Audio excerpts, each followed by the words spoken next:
당신이 연락을 제대로 안 받으니까 어머님이 자꾸 나한테 연락하시잖아. 이런 일 좀 없게 해. 나 진짜 불편하다니까. 시댁 관련한 일은 당신이 알아서 하기로 했잖아. 애초에 집도 반반했는데 내가 왜 시댁 눈치를 봐야 해? 자꾸 전화 오고 카톡 오니까 스트레스 받아 미치겠어. 오늘의 이야기 속 주인공은 60세 김씨 이야기입니다. 그리고 그녀의 며느리에 관한 이야기죠. 김씨는 아들이 나이가 차면서 며느리가 생기면 어떻게 지내면 좋을까 하는 생각을 많이 해봤습니다. 요즘 며느리들은 예전과는 다르다고 해서 친딸처럼 지내는 건 기대도 해본 적이 없었어요. 김씨 역시도 그건 그것대로 불편할 것 같기도 했거든요. 하지만 이렇게 연락조차 주고받지 못할 며느리를 맡게 될 줄은 몰랐습니다. 수시로 전화를 하는 것도 아니었고, 며칠에 한 번 간단한 카톡 하나 보내는 것조차 진절머리를 치는 며느리였고, 자기 필요할 때만 연락했기 때문에 더욱 가증스럽게 느껴졌습니다.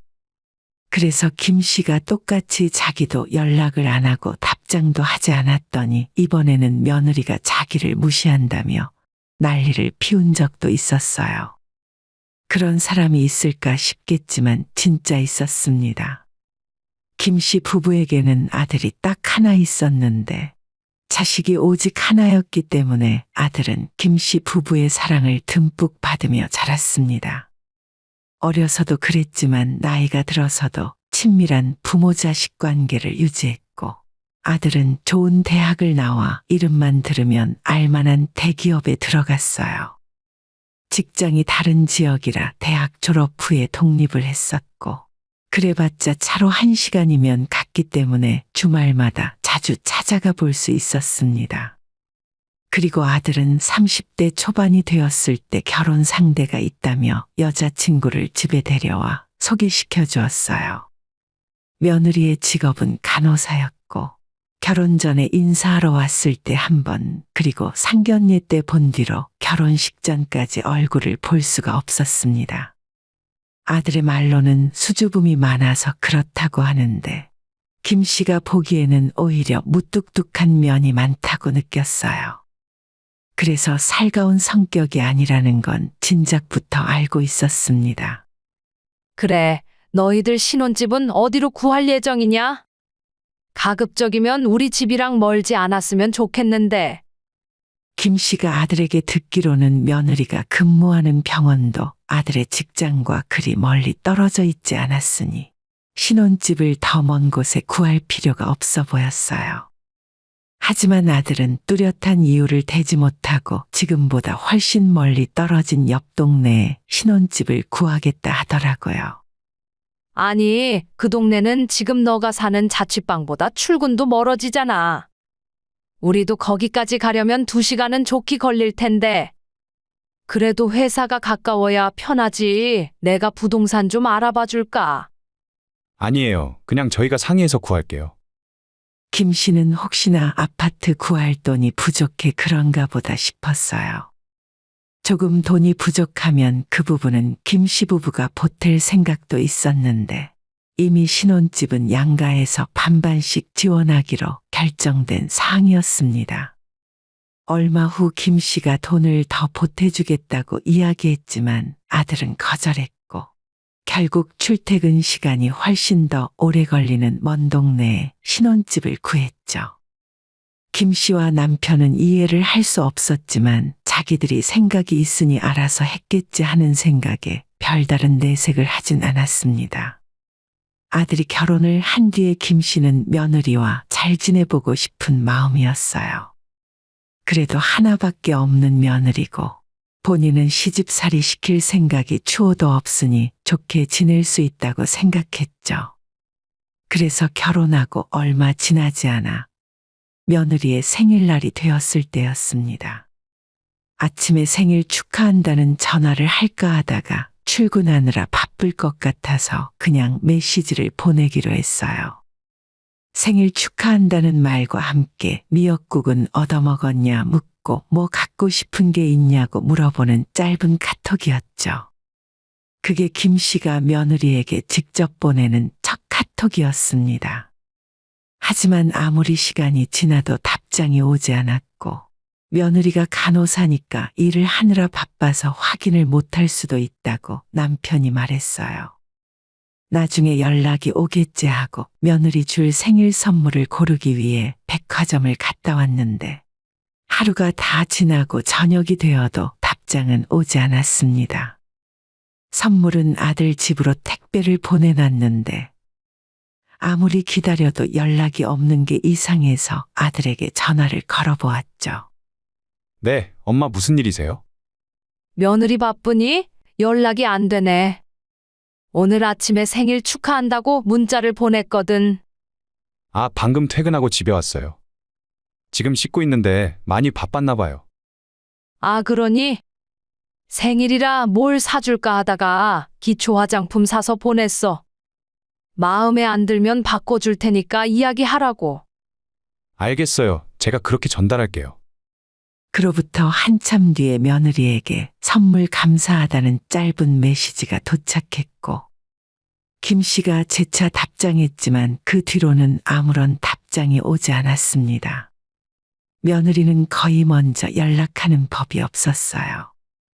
김 씨 역시도 무슨 날이 아니라면 며느리에게 따로 연락할 일은 없었죠. 가깝게 지내고 싶었던 마음과는 다르게 불편한 사이가 되어버려서 할 말이 있어도 아들을 통해 연락을 했습니다. 내일 아버지 생신인 건 알지? 다른 건 됐고 우리 같이 저녁 먹을까? 너희들 바쁘면 우리가 저녁에 그쪽으로 건너가도 되고. 내일이요? 조금 힘들 것 같은데요.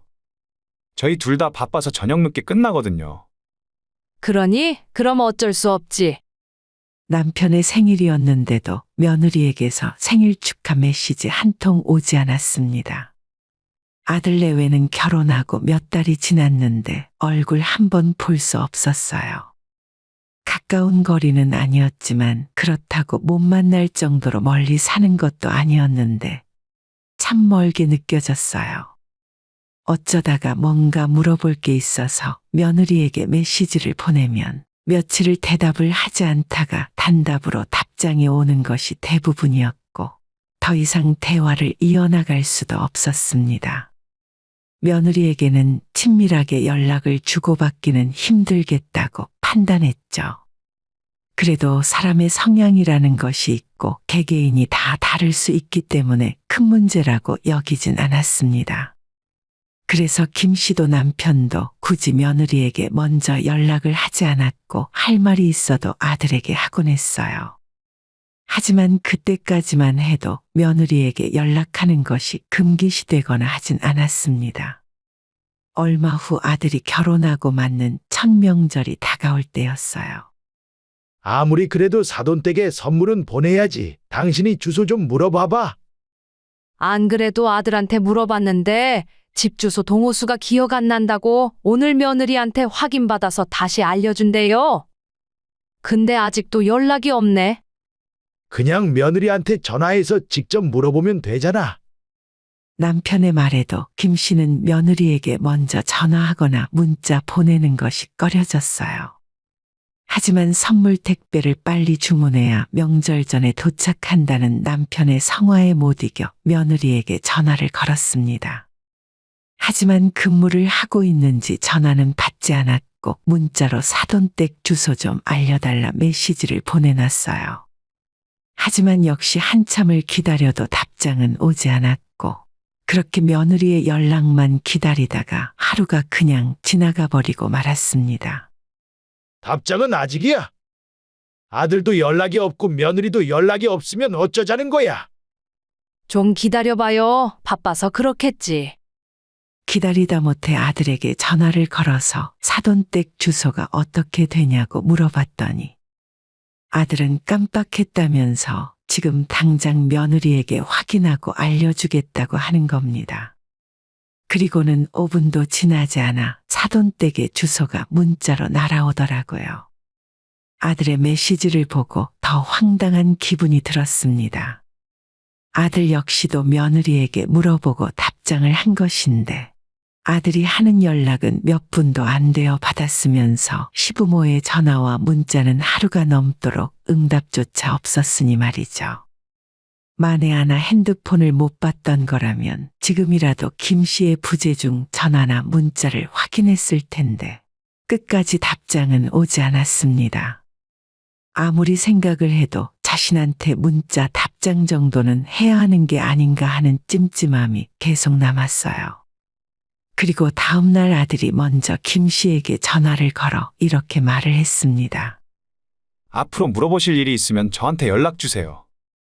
그 말에 김 씨는 며느리가 연락을 불편해 하는 듯해서 섭섭했습니다. 김 씨가 시도 때도 없이 연락해대는 것도 아니고 결혼해서 지금까지 연락한 것이 몇 번 되지도 않았거든요. 그래 알겠다. 연락 안 하마. 며느리 입장에서 불편하다는데 어쩔 도리가 없었죠. 그렇게 생각하는 며느리에게 김 씨도 더는 연락할 생각이 들지 않았습니다. 이대로 멀어진다고 해도 말이죠.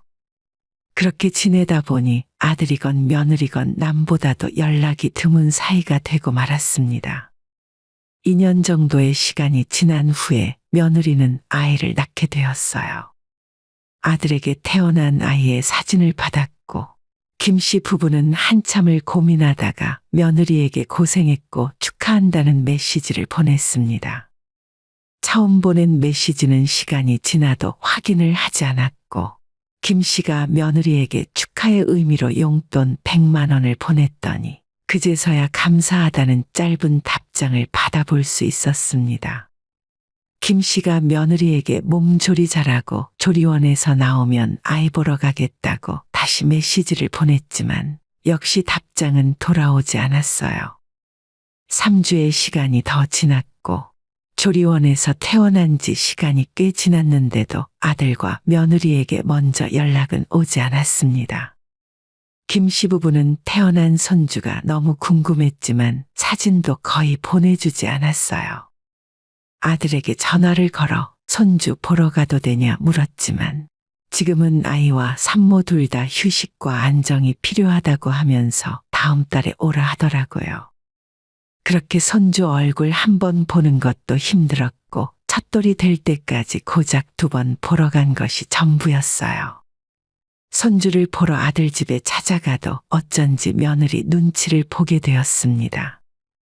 바보가 아닌 이상 며느리가 김 씨 부부를 반기지 않는다는 것은 알 수가 있었어요. 그러다 보니 아들 집인데도 가시방석에 앉아 있는 것처럼 불편했고 큰 마음 먹고 찾아가도 2시간을 채 있지 못하고 돌아왔습니다. 아들 장가 보내고 나니 얼굴 보기도 힘드네. 손주 크는 것도 제대로 못 보겠고. 돌아오는 차 안에서 남편이 서운함에 투덜거렸지만 김 씨도 속이 많이 상해서 할 말도 없었어요. 아들이 결혼한 지 2년이 훌쩍 넘었지만 얼굴을 마주본 것은 10번도 채 되지 않았습니다. 그러다 보니 저절로 알게 되었어요. 아들 부부가 굳이 직장에서 먼 곳에 신혼집을 얻은 이유는 직장이 중요한 것이 아니라 김 씨네 집에서 멀어지는 것이 목적인 듯 했습니다. 만약 그런 이유가 아니었더라도 그렇게 생각하도록 만든 아들과 며느리에게 섭섭한 마음이 들었어요. 며느리의 태도 덕분에 어느 정도는 적응이 되어 있었지만 앞으로도 이런 아들과의 거리에 익숙해져야 한다고 다짐했죠. 하지만 그렇게 거리를 두던 아들과 며느리는 상황에 따라 태도가 달라졌어요. 엄마, 서인이 하루만 맡아주실 수 있어요? 하루 동안 우리 집에서 재우라는 말이야? 네, 결혼 기념일이라 둘이서 1박 2일로 어디 좀 다녀올까 싶어요. 애엄마도 그동안 많이 지친 것 같아서요. 알겠다. 토요일에 맡기고 일요일에 데려갈 거지? 네, 맞아요. 그럼 엄마가 봐주시는 걸로 알고 있을게요. 갑자기 자기들 놀러 간다고 아이를 봐달라는 부탁을 하더라고요. 아이에게 이유식을 먹여야 한다며 여러 개의 통이 담긴 가방을 주고 갔는데 김 씨가 보기에 뭐가 뭔지 도무지 알 수가 없었습니다. 남편이랑 둘이 끙끙 머리를 싸매다가 며느리에게 전화를 걸어 물어보기로 했지만 며느리는 절대 전화를 받는 법이 없었습니다. 결국 그때도 아들을 통해 물어봐서 문제를 해결했고, 김씨 부부는 슬슬 며느리에게 괘씸하다는 생각이 들기 시작했어요. 그 뒤로도 아들 부부는 주말마다 아이를 맡기러 찾아왔고, 김씨는 손주를 봐서 좋은 마음도 있었지만 아이를 봐주고도 제대로 고맙다는 인사조차 받지 못해서 섭섭한 마음도 있었죠. 한참 후 역시 토요일에 아이를 맡겼다가 일요일에 아들이 와서 손주를 데려갔는데, 깜빡하고 아이 이유식통을 집에 두고 간 일이 있었습니다. 아들에게 바로 전화를 걸어봤지만 운전 중인지 전화를 받지 않아서 며느리에게 이유식통 놓고 갔으니 아무 때 나와서 찾아가라고 문자를 보냈어요. 평소 같으면 며느리는 김 씨가 보낸 문자를 하루 종일 읽지 않는 것이 정상인데, 그날따라 5분도 지나지 않아 바로 답장이 도착했습니다. 웬일로 이렇게 빨리 답장을 하나 싶어 김 씨는 어리둥절한 기분까지 들었어요. 하지만 메시지를 확인한 김 씨의 얼굴은 점점 딱딱하게 굳어갔습니다. 며느리는 김 씨에게 보내는 답장이 아니라 아들에게 보내는 답장을 잘못 보낸 것 같더라고요. 당신이 연락을 제대로 안 받으니까 어머님이 자꾸 나한테 연락하시잖아. 이런 일 좀 없게 해. 나 진짜 불편하다니까. 시댁 관련한 일은 당신이 알아서 하기로 했잖아. 애초에 집도 반반했는데 내가 왜 시댁 눈치를 봐야 해? 자꾸 전화 오고 카톡 오니까 스트레스 받아 미치겠어. 김 씨는 끝까지 읽지 않고 휴대폰 화면을 덮어버렸습니다. 대충 이럴 줄은 알았지만 눈으로 보니 머리가 어지럽고 속이 뜨거워지는 기분이었죠. 김 씨 부부가 며느리를 한 번이라도 괴롭혔다면 왜 그러는지 알 것 같았지만, 결혼하자마자 거의 연락도 끊고 살다시피 했는데 왜 이런 반응인지 알 수가 없었어요. 적어도 다른 며느리들처럼 최소한의 예의는 지키고 살아야 하는 것이 아닌가 싶었습니다. 그리고 반반 지원을 받고 신혼집을 구한 것과 연락을 하는 것이 무슨 상관인지 도저히 모르겠더라고요. 내용과는 상관도 없이 그저 며느리 핸드폰에 시부모 이름만 뜨더라도 이렇게 화를 내고 짜증이 솟구치는 건가 싶었습니다. 며느리는 본인이 잘못 보낸 메시지가 김 씨에게 전달됐고 그걸 읽었다는 사실을 확인한 뒤에도 아무런 변명이 없었어요. 최소한 자기가 잘못 보냈다는 말이라도 해야 하는 건 아닌가 싶었죠. 김 씨는 그날 지난 3년의 시간 동안 며느리와 주고받은 메시지를 확인했어요. 하지만 3년 동안 보낸 메시지는 10건이 채 되질 않더라고요. 그리고 전화를 건 적은 단 3번이 전부였고 그마저도 한 번도 받질 않았어요. 이게 그렇게까지 스트레스를 받을 일인지 모르겠더라고요.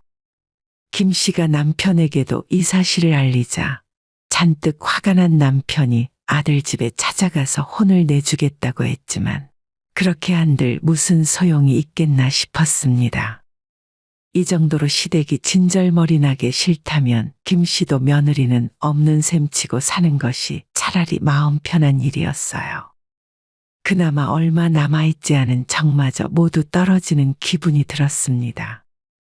남처럼 살고 싶었으면 대체 결혼은 왜 한 건지 모르겠더라고요. 며느리는 그 이후로도 연락이 없었고 아들은 무슨 일이 있었는지도 모르는 듯 다음 주 주말이 되자 아이를 맡기겠다고 김 씨에게 메시지를 보냈습니다. 오후에 아이를 데리고 가겠다는 아들의 문자를 보자 김 씨는 헛웃음이 튀어나왔어요. 답장도 하지 않고 핸드폰 화면을 닫아버렸더니 30분이 지나 아들에게 전화가 걸려왔습니다. 그리고 아들의 전화도 받지 않았어요. 김 씨가 전화를 받지 않으니 남편에게 전화가 걸려왔고 남편도 핸드폰을 소파에 집어 던져버리더라고요. 김 씨 부부 둘 다 아들의 전화를 받지 않으니 이번엔 며느리에게 전화가 걸려왔습니다. 처음으로 먼저 걸려온 며느리의 전화였죠. 과연 뭐라고 말을 할지 궁금했지만 며느리의 전화도 받지 않았어요. 그러자 한참 뒤에 이번엔 초인종이 울렸습니다. 애는 맡겨야겠고 전화는 받지 않으니 무작정 집으로 찾아온 모양이었죠. 문 열어주지 마라. 남편은 김 씨에게 단호히 이야기했습니다. 하지만 김 씨는 아들 며느리에게 문을 열어주었죠. 그렇다고 해서 집안에 들일 생각은 추호도 없었습니다. 현관문을 열었더니 손주를 안고 있는 아들과 며느리가 보였어요. 아니, 왜 집에 계시면서 두 분 다 연락을 안 받으세요? 맞아요, 어머님. 저희가 문자도 보냈고 전화도 드렸는데 답장도 없으시고. 내가 너희들이 문자 보내면 답장을 해야 하니? 어차피 서로 불편한 사이에. 엄마, 그게 무슨 말씀이세요? 불편한 사이라니. 나한테 그런 소리 할 필요 없고 서인이 엄마한테 물어봐라. 김 씨의 말에 아들은 어리둥절한 표정을 지었고 며느리는 사색이 되어 있었어요. 이럴 줄 모르고 여기까지 찾아온 건가 싶었습니다. 너는 부모랑 연락하는 게 그렇게 부담스럽고 싫은데 애는 왜 맡기러 찾아왔니? 참 이기적이네. 그게 아니고요, 어머님. 그때는 제가 실수로. 그래, 아들이 아니라 나한테 보낸 건 실수였겠지? 그 마음까지 실수는 아니었을 거 아니야? 앞으로는 손주 맡아줄 생각도 없고 모든 건 네 뜻대로 해라. 우리는 무슨 일이 있어도 너희들한테 먼저 연락 안 할게. 대신 너희도 그렇게 해다오. 나도 아들 며느리 손주까지 싹 없다고 생각하고 살게. 엄마, 그게 무슨 말이에요? 너도 애 엄마가 우리 연락하는 것조차 싫어하는 걸 몰랐다고는 안 하겠지? 너도 며느리랑 똑같은 거야. 이제 너한테 기대하는 거 없으니까 너희끼리 잘 먹고 잘 살아라.